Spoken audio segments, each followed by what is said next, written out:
Mesdames, Messieurs, bonsoir et bienvenue au magazine de l'économie et de l'intégration. Le dernier rapport 2000 du PNUD sur le développement humain durable attribue à l'Afrique la position la plus défavorable dans le monde. Notre continent est donc condamné à un sursaut général. Déjà, des initiatives sont nées et œuvrent dans ce sens. Parmi celles-ci, le réseau de l'entreprise en Afrique de l'Ouest, structure informelle d'entrepreneurs de 13 pays. Le REAO propose une nouvelle vision dans la gestion des affaires, professionnalisme, esprit d'initiative, éthique et même morale dans l'activité économique dans un cadre réglementaire efficace et incorruptible. Telles paraissent être pour le réseau la clé du succès et du décollage économique. Pour argumenter ce point de vue du réseau, nous avons invité deux membres du REAO Mali. Le coordinateur national Mossadegh Bali, PDG de la Société malienne de promotion hôtelière, et Djibril Baba Tabouré, directeur général de l'agence Transafrique ATS et trésorier du réseau de l'entreprise en Afrique de l'Ouest. Le réseau de l'entreprise en Afrique de l'Ouest est une association donc, de chefs d'entreprise qui milite en faveur de l'instauration d'un dialogue entre la société civile et les pouvoirs publics en vue d'améliorer les conditions dans lesquelles le secteur privé malien évolue. Pour revenir à votre question, qui est chef d'entreprise, je pense que de par la loi, normalement, celui qui crée son affaire, qui crée une patente et qui est enregistré au niveau des fiscs est considéré comme un chef d'entreprise.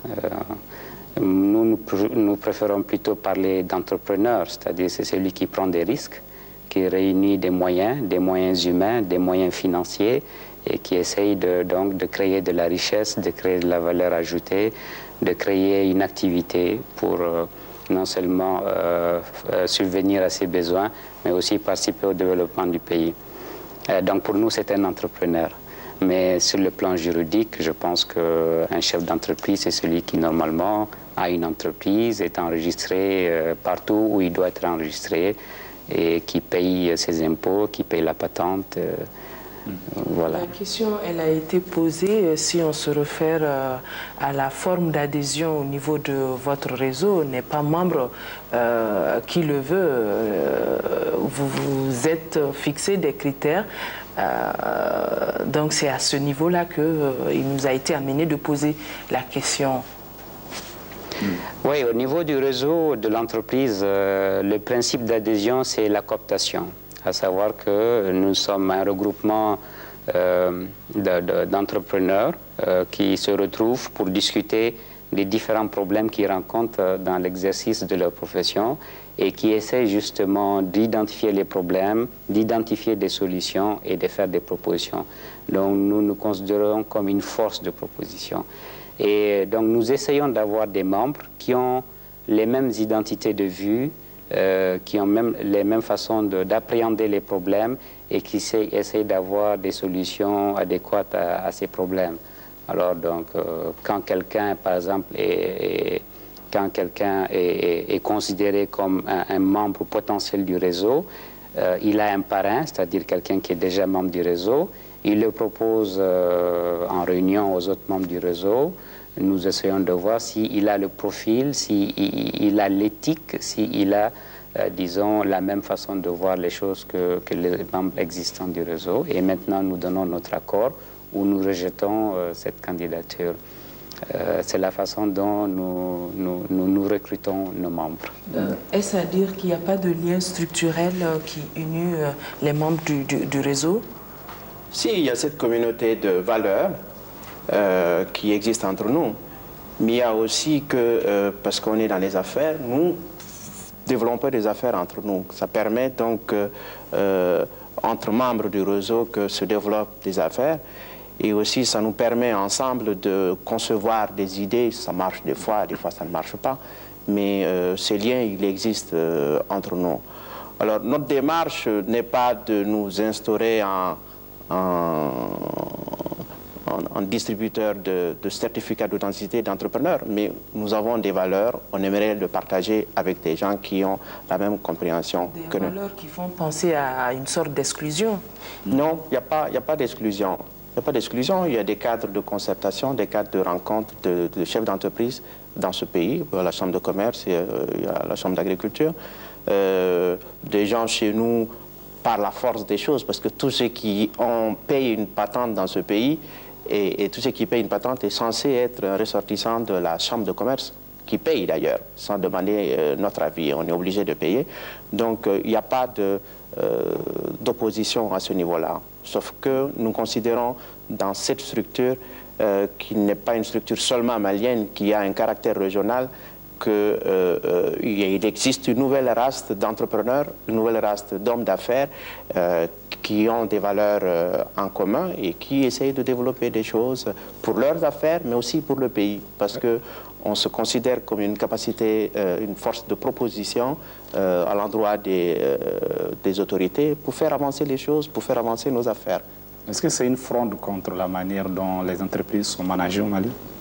Ce n'est pas une fronde, nous n'avons pas cette démarche. C'est un choix et une orientation nouvelle parce que nous regroupons des personnes qui, pour la plupart, ont une formation universitaire, ce qui n'est pas très courant dans le milieu des affaires avant, et qui ont pris des initiatives dans ce pays et qui ont un certain succès. Et nous espérons que le succès va grandissant et c'est pour ça qu'on se regroupe pour être avoir une capacité d'analyse, de proposition, pour améliorer l'environnement des affaires dans notre pays et dans la sous-région, puisque nous sommes dans une logique d'intégration régionale. C'est ça qui explique notre démarche. Il n'y a aucun caractère de fronde, encore moins d'exclusion par rapport à qui que ce soit. Sauf qu'on n'est pas obligé d'être avec tout le monde. Monsieur Bali, il y a une petite carte d'identité du réseau de l'entrepreneur en Afrique de l'Ouest. Qui font partie et quels sont les pays dans lesquels vous recrutez vos membres? Alors, le réseau de l'entreprise en Afrique de l'Ouest existe depuis 6-7 ans maintenant. Au niveau de l'Afrique de l'Ouest, il est présent dans 13 pays. Le Nigeria, le Ghana, le Togo, le Bénin, le Niger, le Sénégal, la Gambie, la Guinée-Bissau, la Guinée, le Mali, le Burkina, et peut-être que j'en oublie un. On est dans 13 pays. Au Mali, on a un siège administratif qui est basé à Accra, avec un secrétariat, et le réseau, sur le plan sous-régional, est coiffé par un comité exécutif qui est composé de 5 membres qui tournent, et avec un secrétaire exécutif permanent donc, qui coordonne toutes les activités du réseau sous-régional. C'est une ONG enregistrée à Accra et qui entretient des relations avec des grandes institutions telles que l'UEMOA, la CEDEAO, l'OCDE, l'USAID et beaucoup d'autres bailleurs de fonds. Donc chaque pays maintenant a une antenne locale, hein, et qui recrute ses membres. Au Mali, nous sommes 19, à la date d'aujourd'hui, nous sommes 19 membres dans le réseau du Mali. Moi-même, j'en suis le président coordinateur. Monsieur Tabouré est le trésorier et le secrétaire général est Monsieur Ousmane Thiam de la BDMSA. Nos activités principalement, comme je l'ai dit en introduction, c'est promouvoir un dialogue entre nous et les autorités pour que nous puissions ensemble réfléchir aux solutions qu'on peut apporter aux problèmes que nous avons. Alors nous organisons des causeries débats, même hier soir on en a organisé ici même. Nous organisons parfois aussi, nous essayons de faire des séminaires de formation et nous en avons fait avec les députés. Il y a à peu près un an de cela, on a organisé un séminaire à l'intention des députés sur le budget d'État. Donc nous essayons par ces actions de faire passer des messages. Nous nous rencontrons une fois par mois pour discuter justement des différents problèmes que nous rencontrons dans l'exercice de nos différentes professions. Nos membres viennent de tous les horizons socio-professionnels. Il y a des commerçants, des industriels, des architectes, des fiscalistes, des juristes.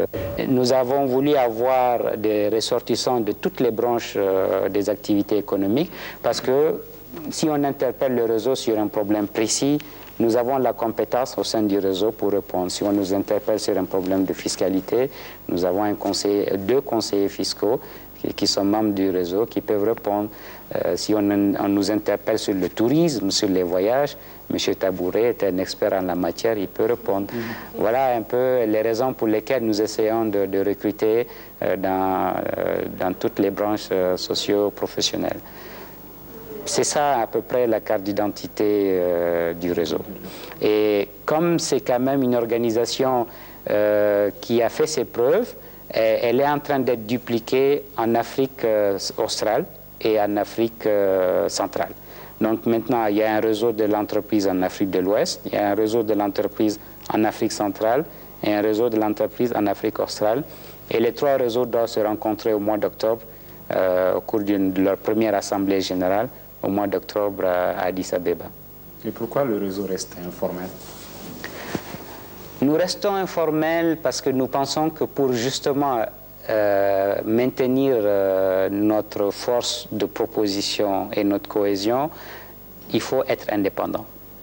Donc, et pour être indépendant, il ne faut pas être allié à un quelconque bailleur de fonds ou à un État ou à une organisation parapublique. Donc nous sommes farouchement jaloux de notre indépendance parce que nous pensons que c'est la seule façon pour nous d'être objectifs et de pouvoir parler librement, sans arrière-pensée, lorsque nous rencontrons les autorités. Et c'est la raison pour laquelle, pendant très longtemps, on a eu un débat sur notre organisation au niveau du Mali et on a décidé de rester très informel pour garder cette souplesse au niveau des propositions et surtout garder l'indépendance pour que quand nous venons proposer des choses, que nous soyons totalement indépendants et qu'on ne pense pas que nous sommes manipulés par d'autres groupes. D'autres pensent tout à fait le contraire. Quand on voit les relations, les liens étroits qui vous unissent à la Banque mondiale, il y en a même qui ont eu à dire que vous êtes une fabrication Banque mondiale et que vous servez de relais pour faire passer certains messages de cette institution. Oui. Ouais. Ils ont beaucoup de capacités, la Banque mondiale, mais ils n'ont pas la capacité de mettre sous tutelle les gens qui sont au niveau du réseau. Ce que M. Bali vient de dire est quelque chose de profondément ancré dans notre façon d'être. Et ce choix qui a été fait, les événements nous confirment la validité du choix, parce qu'aujourd'hui, nous sommes dans la situation où tout en étant informel en termes de propositions, en termes de conception et de compréhension des problèmes du pays, nous avons la crédibilité que très peu d'organisations peuvent se prévaloir. La relation que nous avons avec la Banque mondiale, on a le même type de relation avec l'USAID. Nous avons le même type de relation avec l'OCDE. D'ailleurs, l'OCDE est très proche de nous depuis le départ de la création du réseau de l'entreprise. Donc nous avons aujourd'hui, avec la Banque mondiale, mais tous les autres intervenants dans nos économies, une relation de partenaires. Ça veut dire quoi? Ça veut dire qu'on considère que sur la place du Mali, quand on vient pour discuter avec les autorités, il faut discuter avec les autorités, parce que les autorités sont là pour ça, mais qu'il y a des acteurs qui sont regroupés dans des structures organisées. Il y en a qui sont formels, la Chambre de commerce, d'autres qui sont informels. Et il se trouve que dans cette structure informelle sortent des idées, sortent des analyses, des compréhensions des choses qui font avancer les dossiers du Mali. Donc la Banque mondiale nous fréquente assidûment, c'est elle qui nous fréquente. Voilà. Cela veut dire que malgré tout, le réseau reste quand même, les membres du réseau restent avant tout membres aussi des structures formelles comme la Chambre de commerce, comme la Fédération des employeurs du Mali. Vous ne faites pas un combat différent de celui mené par ces structures? Il y a aucune, en la matière, il n'y a aucune exclusion. Les membres du réseau ont leur affiliation antérieure, ils vont avoir d'autres affiliations dans les structures, rien ne s'oppose à cela. Encore une fois, ce qui nous unit est là et n'est incompatible avec rien d'autre. Nous ne sommes pas en combat contre la Chambre de commerce, pas en combat contre la Fédération des employeurs. Il se passe qu'un exemple, c'est que le réseau de l'entreprise en Gambie recoupe carrément la Chambre de commerce. C'est le réseau de l'entreprise qui pilote la Chambre de commerce en Gambie. La réalité gambienne le permet, nos amis gambiens l'ont souhaité, ce n'est pas notre choix, ce n'est pas notre réalité, Mais vous entendez un jour conquérir, par exemple, la Chambre du commerce, carrément la... Non, nous, ce que nous voulons conquérir, c'est de nouveaux marchés pour ce pays. Ce que nous voulons conquérir, c'est être là pour créer beaucoup plus de richesses pour nous, pour nos entreprises, et pour les gens qui travaillent avec nous, qui concourent à la réalisation de ces richesses-là. C'est ça le développement, c'est ça notre conquête. Quelle est aujourd'hui la perception que vous avez au niveau du réseau de la manière dont les affaires sont menées au Mali, l'environnement des affaires, votre avis là-dessus? Je vais répondre à cette question, mais j'aimerais revenir très brièvement sur ce qu'a dit M. Tabouret. Il n'y a pas du tout d'antagonisme entre nous et, comme on l'a dit, ces structures officielles. Dès que vous payez une patente au Mali, vous êtes automatiquement un ressortissant de la Chambre de commerce. C'est la structure officielle qui représente le secteur privé. Et quand vous payez des salaires, vous payez aussi un pourcentage sur, au profit de la Fédération nationale des employeurs du Mali, et vous êtes automatiquement un membre de la FNEM. Donc ça, c'est clair, net et précis. Il n'y a pas d'antagonisme, il n'y a pas de concurrence entre nous. Nous sommes simplement un forum. À l'image, par exemple, sans nous comparer à ce forum, à l'image du forum de Davos ou à l'image d'Aspen, c'est un regroupement totalement informel de chefs d'entreprise qui se retrouvent une fois par an à Davos, une fois par an à Aspen, pour discuter des problèmes de l'économie mondiale. Bon, nous essayons de faire la même chose ici, de façon plus régulière et de façon plus permanente. C'est tout. C'est vraiment une organisation totalement informelle et qui n'a pas du tout l'ambition de concurrencer qui que ce soit ou quoi que ce soit. Au contraire, nous, dans nos métiers, notre métier est justement de faire de la concurrence à d'autres entreprises pour gagner des marchés, comme l'a dit M. Tabouret. Et ça nous occupe, je dirais, 24 heures sur 24. Maintenant, pour revenir à votre question, au niveau des affaires au Mali, quelle est votre perception aujourd'hui? Notre perception aujourd'hui est qu'effectivement, nous traversons des moments assez difficiles. Nous constatons quand même que sur le plan macroéconomique, il y a des nuages qui s'amoncellent au niveau de notre pays. Il y a des problèmes structurels, il y a des problèmes conjoncturels. On pourra peut-être après rentrer dans les détails. Et c'est là qu'on voit quand même l'utilité d'une organisation comme la nôtre qui peut justement rencontrer les pouvoirs publics pour dire au niveau de ce secteur, ça ne va pas, voilà ce que nous proposons, au niveau de ce tel secteur, ça ne va pas, voilà nos propositions. Mais de façon générale, effectivement, et comme tout le monde a eu à le constater, les affaires sont très difficiles actuellement au Mali et ça nécessite que nous, au niveau du secteur privé, nous nous ajustons, nous restructurons nos entreprises, nous soyons plus imaginatifs pour conquérir des nouveaux marchés. Et au niveau aussi de l'État, que l'État aussi, à son niveau, se restructure et une autre mentalité, et surtout développe une mentalité de partenariat avec le secteur privé, c'est qui a souvent fait défaut dans ce pays. Aujourd'hui, les défis sont tels, et notamment, on va parler certainement de l'intégration. Nous allons ouvrir notre pays et nos entreprises vont être en concurrence directe avec des entreprises qui sont beaucoup plus performantes, qui ont une rentabilité beaucoup plus élevée que les nôtres. Donc c'est à nous maintenant, avec le concours de l'État, de faire face à cette intégration. Vous parlez, M. Bali, vous posez les problèmes de façon générale. Concrètement, quand vous dites que les affaires sont difficiles dans ce pays, pouvez-vous nous dire exactement c'est quoi ces problèmes, de façon précise, c'est quoi ces problèmes? De façon précise, je pense que tout le monde sait aujourd'hui que les difficultés que raconte la filière coton ont un impact considérable sur l'économie, parce qu'il ne faut pas oublier quand même que le coton étant notre première ressource d'exportation. Le coton va... Voilà, exactement. Donc cela a non seulement un impact sur l'État, puisque la CMDT est un gros pourvoyeur de recettes pour l'État, mais un impact aussi sur toute l'économie, parce qu'il y a beaucoup de secteurs, des pans entiers de l'économie malienne qui dépendent de ce secteur. Je pense aussi que les difficultés proviennent des retards qui ont été accumulés dans la mise en application de certaines mesures, de certaines réformes structurelles. Je pense notamment aux privatisations dans les secteurs clés, comme l'énergie, comme les télécommunications. Le Mali est très en retard dans ces domaines.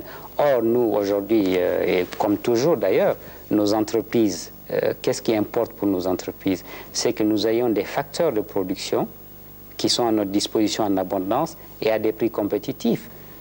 Aujourd'hui, tout le monde sait que l'énergie coûte très cher au Mali quand c'est disponible. Le téléphone coûte très cher au Mali quand c'est disponible. Donc, c'est ça nos préoccupations. C'est que nous voulons que justement ces mesures structurelles, ces réformes structurelles soient accélérées pour que demain, si mon entreprise doit être en compétition avec une entreprise ivoirienne, que bon, mon énergie ne me coûte pas une fois et demie ou 2 fois plus cher que l'énergie que l'entreprise ivoirienne paye. Que je puisse bénéficier d'un téléphone, que si un investisseur vient au Mali, qu'au bout de 48 heures, au bout de 72 heures, qu'il puisse bénéficier d'un téléphone, comme c'est le cas dans les autres pays de la sous-région, tels qu'au Sénégal ou en Côte d'Ivoire. Voilà nos vraies préoccupations. Ce sont vraiment des problèmes cruciaux. On peut parler de la fiscalité, qui effectivement au Mali, même si on peut dire que l'assiette même, la pression fiscale n'est pas élevée au Mali, c'est qu'il y a très peu de gens qui payent des impôts au Mali. C'est pas que les taux sont trop élevés, c'est qu'il y en a très peu qui payent, justement. Et c'est toujours les mêmes qui payent. Donc ça aussi, c'est un problème d'élargissement de l'assiette fiscale. Voilà, à mon avis, aujourd'hui... La dernière réforme fiscale a semblé répondre à ce problème de l'élargissement, non? La dernière réforme fiscale qui a été adoptée en 1999. Des mesures ont été prises, mais il y a une grande différence entre ce qui est proposé et concrètement comment les choses se passent sur le terrain. Je vais vous prendre un exemple. C'est l'exemple sur l'ADID, hein, ce n'est pas la dernière mesure, qui a été instaurée pour permettre d'amener le secteur informel à payer des impôts et puis le tirer un peu vers le secteur formel. La mesure a été prise dans ce sens-là. Aujourd'hui, le secteur privé, mais même l'administration, commence à réaliser que, au lieu d'amener le secteur informel vers le formel, le secteur informel, il est resté et il est toujours en dehors du circuit de la fiscalisation. Et au même moment, les entreprises formelles qui étaient là, qui étaient déjà taxées, ont une surtaxation de ce fait de l'ADID.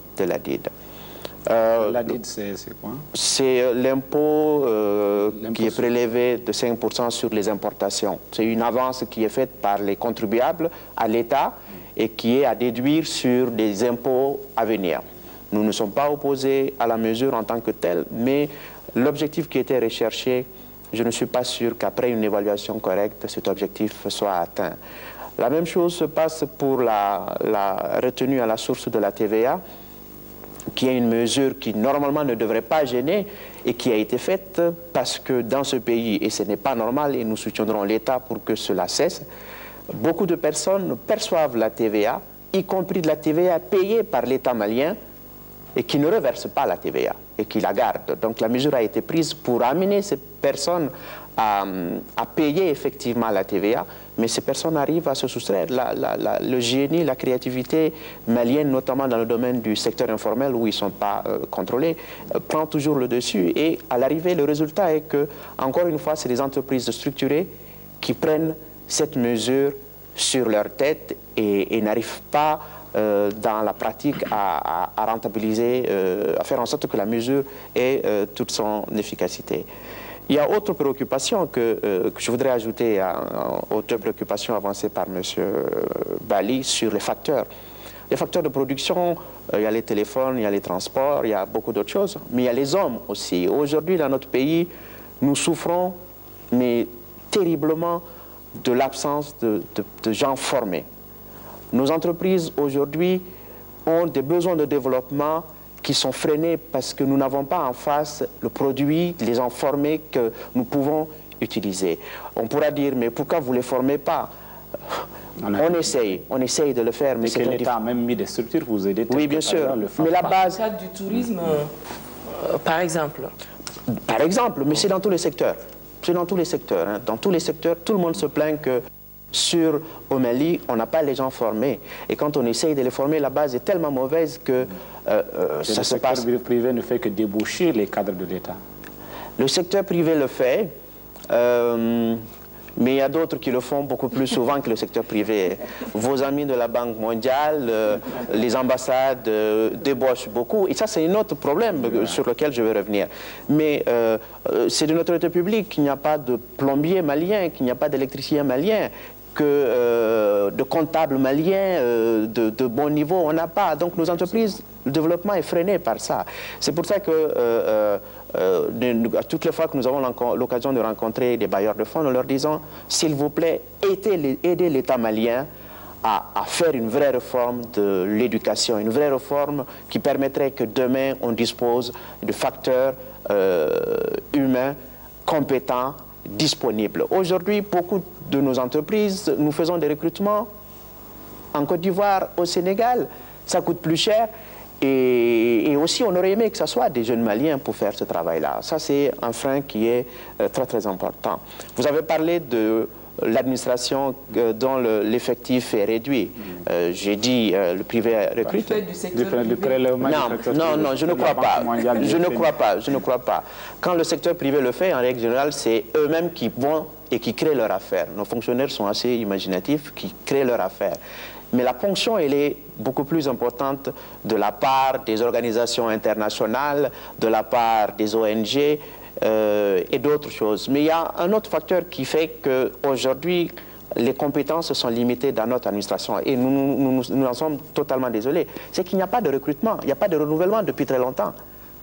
Au même moment, il y a des sorties qui se font. Et les quelques-uns qui restent, parce qu'il y a des gens compétents encore dans l'administration, mais le nombre est limité et ils ont une surcharge de travail qui fait que l'efficacité est réduite. Donc ça, c'est un frein pour nous parce que un secteur libéral le plus performant ne peut pas se développer si en face il n'y a pas une administration forte. Nous sommes demandeurs au réseau de l'entreprise d'un État fort, un État qui est capable de faire respecter les règles de la concurrence, un État qui est capable d'orienter, d'impulser de nouvelles dynamiques dans l'économie. Nous sommes demandeurs d'un État qui a une capacité de traitement des problèmes de l'économie, des dossiers qui sont présentés dans notre pays. Nous constatons malheureusement que de ce côté-là, les choses baissent. Voilà. Est-ce à dire que tous ces problèmes qui viennent d'être évoqués, ces problèmes freinent la compétitivité des entreprises maliennes parce qu'on n'arrête pas de le chanter, excusez-moi de l'expression, que les entreprises maliennes, elles ne sont pas du tout compétitives? Ben, vous savez, d'abord, concernant l'intégration sous-régionale, nous, au sein du réseau, on y est pour. On est persuadé que nos petits États, avec 8-10 millions d'habitants, ne peuvent pas survivre. Donc, l'avenir, c'est l'intégration. Et ce n'est pas uniquement en Afrique. Quand vous voyez un pays comme la Chine, qui a 1,2 milliard d'habitants, donc qui peut se refermer sur elle-même, et depuis 10 ans négocie pour entrer dans l'OMC, parce qu'elle sait qu'elle ne peut pas vivre en autarcie, vivre renfermée. Donc, pour nous, au sein du réseau, l'intégration, nous sommes obligés d'y aller. Monsieur Bali, à ce niveau, ça c'est le discours. Est-ce que vous êtes des entrepreneurs, des chefs d'entreprise, est-ce que jusque-là, vous avez essayé de développer des projets? On sait que vous êtes dans l'hôtellerie, Monsieur Tabouret est dans le tourisme. Est-ce que... Alors justement, je voulais en venir. Au sein, comme je l'ai dit au début, au sein du réseau, nous avons donc plusieurs activités. Nous avons au sein du réseau des industriels qui exportent dans d'autres pays.